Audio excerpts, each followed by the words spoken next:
काळ्या पाण्याची शिक्षा असं नाव ऐकलं की आपल्याला आठवतात ते म्हणजे विनायक दामोदर सावरकर। ज्या जेलमध्ये सावरकरांना कैद करून ठेवलं होतं तेच जेल आज आपण आजच्या व्हिडिओमध्ये पाहणार आहे। नमस्कार, मी निकिता, तुम्हा सर्वांचं आपल्या यूट्यूब चॅनलवरती सहर्ष असं स्वागत। तर हे आहे सेल्युलर जेल। तर तुम्ही आता पाहताय तर हे आहे म्युझियम। या म्युझियममध्ये ज्या लोकांना, ज्या स्वातंत्र्यवीरांना इथे जेल झाली होती त्यांचे फोटोज आणि त्यांची माहिती या म्युझियममध्ये लावलेली आहे। खरं तर खूप साऱ्या आपल्या लोकांना या जेलमध्ये ठेवलं होतं, पण हे जेल सगळ्यात जास्त गाजलं ते म्हणजे सावरकरांमुळे। अंदमान निकोबार बेटांची राजधानी असलेल्या पोर्ट ब्लेअरमध्ये हे तुरुंग आहे।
भारतापासून हजारो किलोमीटर अंतरावर दुर्गम ठिकाणी भारतीय स्वातंत्र्य लढ्यातल्या सैनिकांना तुरुंगात ठेवण्यासाठी ब्रिटिशांनी हे जेल बांधले होते।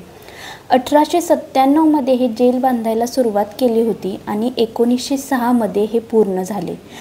तर इथे तुम्ही पुढे पाहताय त्या काळात काही टिपलेली छायाचित्र, पुन्हा ते कैद्यांना कशा प्रकारचे कपडे घालायला देत होते, तर याचे इथे त्यांनी संवर्धन करून ठेवलेले आहे।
तर असं दिसतं सेल्युलर जेल। याच्यामध्ये जवळजवळ 694 खोल्या आहेत।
आपको दिख रहे हैं 7 विंग्स, सारे विंग्स के कनेक्शन बीच में सिंगल टावर के साथ। मॉडल में आपको दिख रहा है किसी विंग्स को बड़ा बनाया गया है, किसी विंग्स को छोटा बनाया गया है। इसका रीजन ये कि ऊपर जाके देखेंगे बैक साइड में सी है, जिसकी वजह से विंग्स को छोटा किया है, यानी कि जैसा जमीन मिला वैसे ही को बनाया। सामने जो ब्लॉक आपको दिख रहा है ये जो है एडमिनिस्ट्रेटिव ब्लॉक, उस समय जितने भी बिल्डिंग थे रहने के लिए इसी ब्लॉक को यूज करते हैं, इसमें रहते थे, रिकॉर्ड को मेंटेन किया जाता था। अभी गवर्नमेंट ने इसलिए एग्जीक्यूशन बनाते हैं जिस तरह ये सारे फोटोग्राफ्स को आप लोग देखिए, यानी कि आप लोग इसी पार्ट यहीं से भी टूर स्टार्ट होगा, तो चेयर लगा हुआ वहाँ पे लेके जाके बैठाया जाएगा। जेल के बारे में आपको सारा चीज बताया जाएगा। गाइड का पहला स्पॉट रहेगा, सबसे पहले आपको लेके चलेगा फांसी का, यहाँ पे गैलोस के बारे में बताएंगे किस तरह से इसको आंट किया जाता है तो बताया जाएगा। उसके बाद जो लंबा से आपको दिख रहा है बॉक्सेज है, जहाँ पे फ्रीडम फाइटर्स को टॉर्चर किया जाएगा। किस तरह का टॉर्चर, कुछ ओरिजिनल कुछ मॉडल रखा गया जिसका ब्रीफिंग होगा, पूरा टॉप तक लेके जाएंगे। जेल देखने के लिए एक्जैक्टली ब्रीफिंग 40 मिनट्स का होता है। ये जेल कैसे बना, कौन सा विंग बचा है, कौन सा विंग डैमेज हो गया, बनने के लिए कितना साल लगा और इससे काला पानी क्यों कहा है, ये पूरा ब्रीफिंग इसके अंदर ही है। लौटने के लिए एग्जिट पार्ट आपको यहीं से रहेगा, तो पूरा जेल आपको थ्रू गाइड आपको लेके जाते हुए टॉप तक लेके जाएंगे, यहाँ पे आपको ड्रॉप कर दिया जाएगा। यहाँ से आप लोग अपने फैमिली के साथ फोटोग्राफी करके वापस लौट सकते हैं। तो यहाँ पे हर आधे घंटे पे गाइडेड टूर होता है। तो अभी एक गाइडेड टूर स्टार्ट हो रहा है, यहाँ का सबसे सीनियर गाइड आपके साथ रहेंगे, जो पूरा जेल एक्सप्लेन करते हुए टॉप तक लेके जाएंगे। गाइड के गवर्नमेंट ऑफिसर चार्जेस होता है, जो फैमिली वाइज आपको गाइड को पे करना होता है। ही समोर दिसते ती स्वातंत्र्य ज्योत आहे।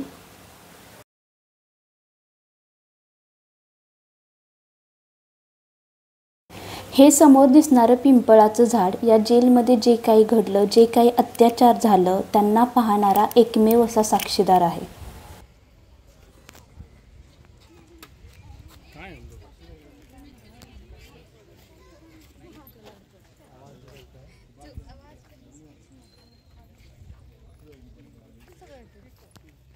इथे या चेअर्स ठेवलेल्या आहेत, तर या लाईट अँड साऊंड शो पाहण्यासाठीच्या चेअर्स आहेत। तर इथे 6 वाजल्यापासून ते 8 वाजेपर्यंत लाईट साऊंड शो असतो, पण याचं रेकॉर्डिंग करण्याची परमिशन आपल्याला नाही आहे। हा लाईट अँड शो पाहण्यासाठी आपल्याला 300 रुपये तिकीट आहे आणि या शोमध्ये या जेलला काळ्या पाण्याची शिक्षा का बोललं जातं किंवा या जेलमध्ये काय घडलं, कसे अत्याचार झाले हे सगळं दाखवण्यात आले आहे। अक्षरशः अंगावरती काटा येतो पाहताना। आता तुम्ही जी खोली पाहत आहात ही खोली आहे शिक्षेची खोली। या खोलीमध्ये कैद्यांना शिक्षा दिली जात होती। या शिक्षेमध्ये बैलासारखं झुपून घाण्याचे तेल काढायला लावायचे, पुन्हा 2-2 हजार नारळ हाताने सोलायला लावायचे आणि हे काम पूर्ण नाहीच झालं की हातात पायात बेड्या ठोकून 6-6 महिने उभे करायचे।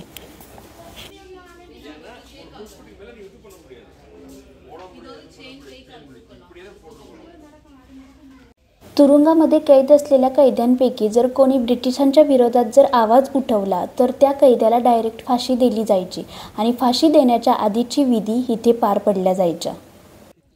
आता आपण पुढे जाऊन बघूयात की फाशीचं घर कसं असतं।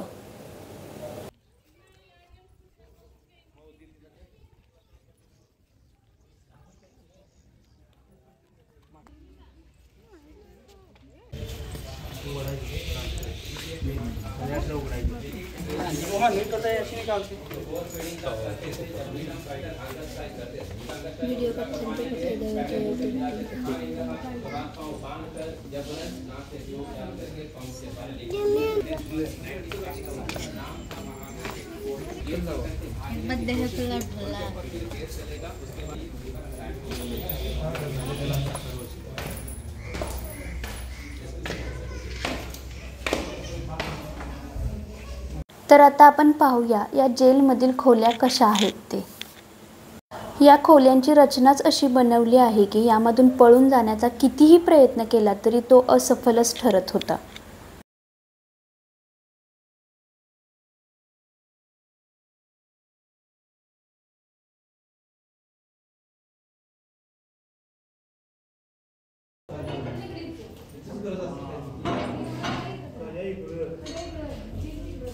तुम्ही करून तरी किती उकारणार आहे? एवढ्या मोठ्या 2-2 फुटाच्या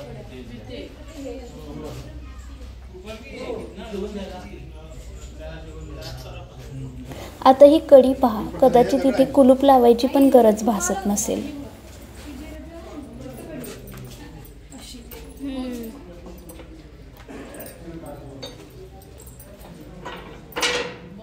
अशी लागायची आणि याचं कुलूप आणि चालेल. खतरनाक झालं. जेवण द्या नुसतं बाहेर जेवणाचं इथे ना. आतमधून घ्या आतमधून घ्या.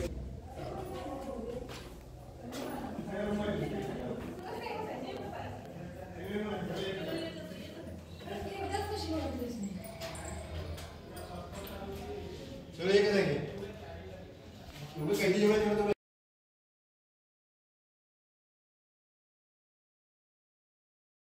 पत्तीला म्हणून टाकत जायचं त्याला मोठी घ्यायचं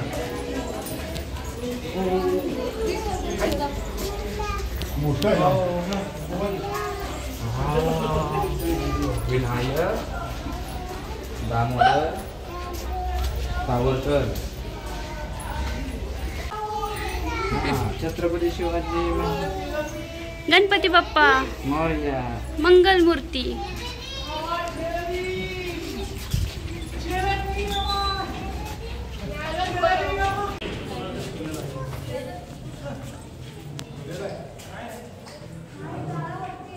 देखिएगा जेल कैसे रहेगा. जे पाहण्यासाठी जगभरातून लाखो पर्यटक येतात तेच आपण आता पाहायला जाणार आहे. ते म्हणजे आपल्या सावरकरांना ज्या कोठडीमध्ये ठेवले होते ती कोठडी.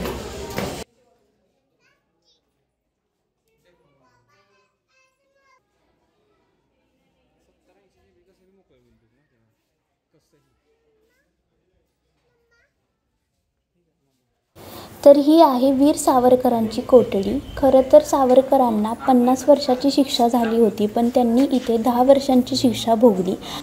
1945 म्हणजे भारत स्वतंत्र होण्याच्या 2 वर्षाआधी येथील सर्व कैद्यांची सुटका करण्यात आली होती. देव बाप्पा करा.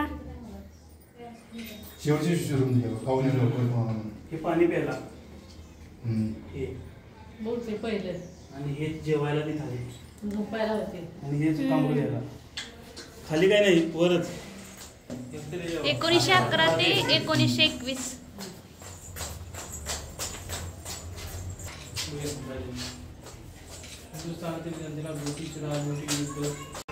तिथे आम्ही सावरकरांच्या फोटोचे दर्शन घेतले आणि आम्ही आता निघालोय वरती. तर वरतून इथून आपल्याला संपूर्ण सेल्युलर जेल पाहायला मिळेल.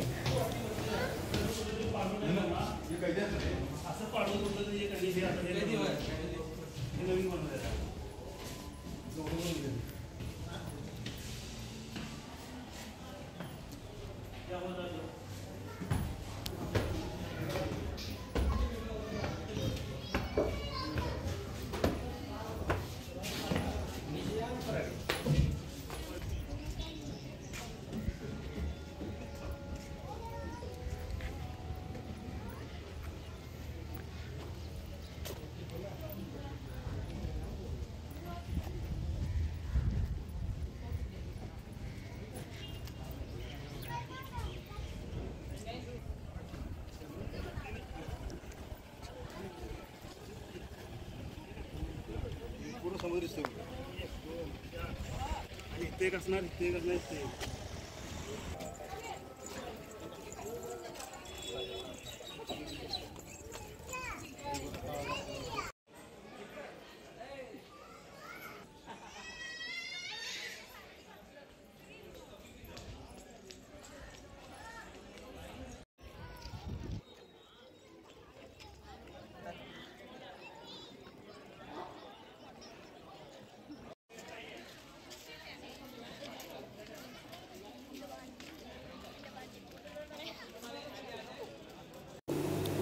तर यामध्ये रॉस आयलँडबद्दलची सर्व काही माहिती दिलेली आहे. म्हणजे रॉस आयलँड हे ब्रिटिशांच्या काळामध्ये कसं होतं, तर रॉस आयलँड हे आपल्या पोर्ट ब्लेअरपासून 2 ते 3 किलोमीटर अंतरावर आहे. त्याचा पण व्हिडिओ मी लवकरच अपलोड करेल. तर हे आहे सेल्युलर जेल. तर हा व्हिडिओ तुम्हाला कसा वाटला ते मला कमेंट करून नक्की सांगा. व्हिडिओ आवडला असेल तर लाईक करा, आपल्या मित्रमैत्रिणींमध्ये शेअर करा आणि आपल्या चॅनलला सबस्क्राईब करायला विसरू नका.